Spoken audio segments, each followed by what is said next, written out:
If you don't have it, if you don't have these tips, I'm gonna need you to rethink. Let you walk into my life. Beautiful people, how you guys doing out there? Thank you so much for being a part of my channel. Welcome if this is your first time, and welcome back if this is not your first video. If it is your first video, you're gonna wait till the end and you're gonna keep clicking the rest of them because I have a few out there. All right, you guys. So in one of my previous videos, which I'm gonna link here, right there, I have talked about how to apply to medical school. And I know a lot of people who are applying to not only medical school, but other professional schools as well. So whether that's nursing school, dental school, PT school, which is physical therapy school, or just applying for jobs in general, or even going to get your master's at a graduate school. And you may be wondering, there are tons of people applying. How do I make myself stand out? What do I have to do to make sure that, I'm getting in and I have the best chances of getting my application approved and accepted to wherever I want to go? So I have 4 characteristics that I think is so important and so crucial to you showing in your application that if you don't have it, if you don't have these tips, I'm gonna need you to rethink your application. Now, when I say these characteristics, I don't mean these 4 jobs you need to do. I mean, in your application, you need to portray that you are capable of these 4 things at a minimum. So let's jump right into it and get to working. Now, the name of the game, or the most important thing, is to be an asset to whatever you're applying to. So you want the company, the school, the program to know that if I have this person on board, my XYZ is going to be better. My school is going to be better. My job, my program, my startup is going to be better because I have this person on board. That's what you want them to get from your application. So the 4 characteristics I have are leadership, flexibility, consistency, and team player. So these are super important. So we're going to break them down. Let's get started with leadership. So leadership. What is leadership? It's exactly what it means. Being able to be a leader in whatever field you're in. And how do you portray this? You don't necessarily have to be the captain of a basketball team, dance step team, or the president of a club. While those things do portray leadership, those are not the only ways in which you can portray this characteristic. You can do this by showing that you train someone at your job. So for example, if you worked at H&M, or if you worked at a diner, you were a waitress, you worked at a department store. When you people came in, were you responsible for training them at all? Did you have someone under you who you were showing the ropes to? That is an example of leadership, and you don't have to be a manager to do that. Another example of leadership is bringing in new ideas. Did you show a new way to organize the back room? Did you bring new ideas for the staff, a way that they could be more efficient? Did you come up with new programs? So for example, as an RA, which is a resident assistant, when I was at the dorms, we had to come up with programs every month for the residents. So you don't have to be an RA to come up with new programs. Whatever field you're in, you can come up with new ways to help and make that more efficient. But the point is, those are the things that you want to bring across in your application. It is all about transferable skills. That is the number 1 take-home message of this entire video. Transferable skills. No matter what job, no matter what experience that you had prior, if you are able to take out those transferable skills and apply them to whatever you're applying to, that is key, because that also shows so much more depth. That shows so much more maturity. The fact that you can say, no, I didn't necessarily have experience in the field I'm applying to right now, but I have learned these things that I know will help me be an asset in this role, and that is key. We talked about leadership, so we're going to jump right into flexibility. That is so crucial and so important because life happens. It's always going to happen. Look at 2020. I would say throw the whole year away, but don't throw the whole year away. But that's just an example of life happens. So your employers, your future schools, they want to know that when life happens, you're going to be able to adjust. Yes, you're gonna have a minute when you're gonna sit in your house and cry I want to go home. and watch sad movies or do whatever it is to cope. But at the end of the day, once you're done coping, they want to know that you're going to bounce back, that you're still going to get the job done. You're going to still accomplish what you need to accomplish.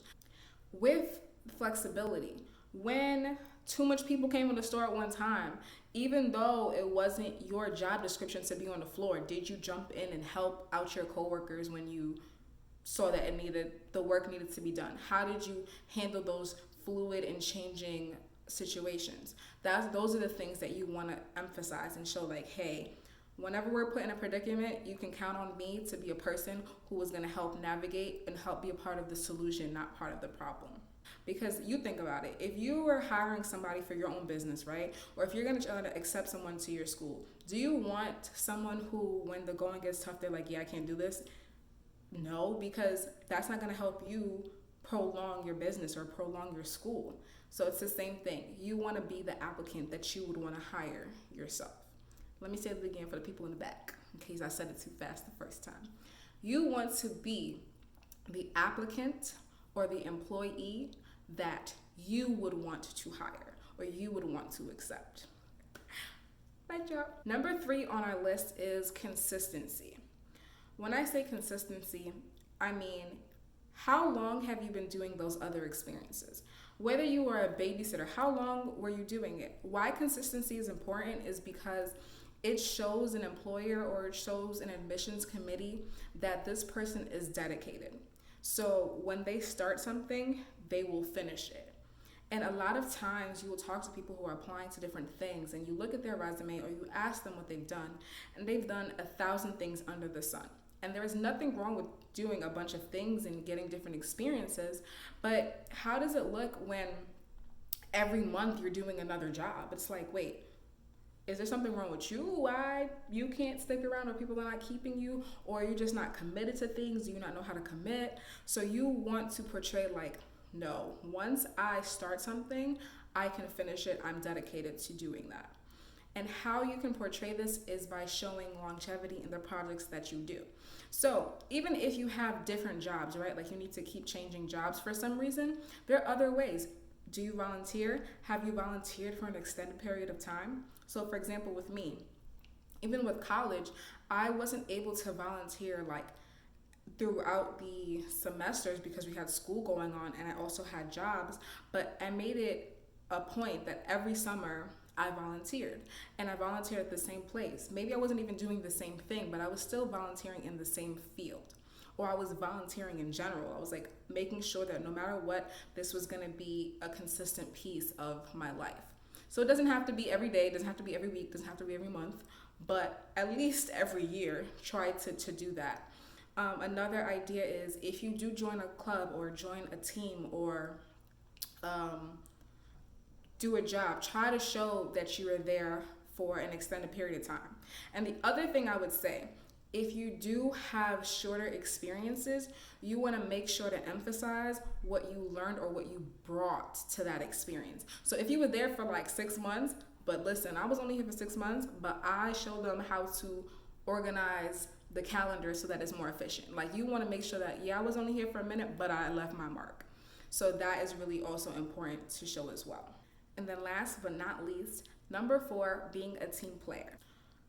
This is one of the saddest realizations that I came to recently, that being a team player is really important because I'm an introvert. So I'm good, like I'm Gucci being on my own, like not having to work like in a group. I remember even in high school and college, I hated when they were like, oh, work as a group. I was like, yo, I already know that I'm gonna have to do this whole entire project myself. Like, why did they make it a group? I might as well have just done it by myself because that's what's gonna end up happening.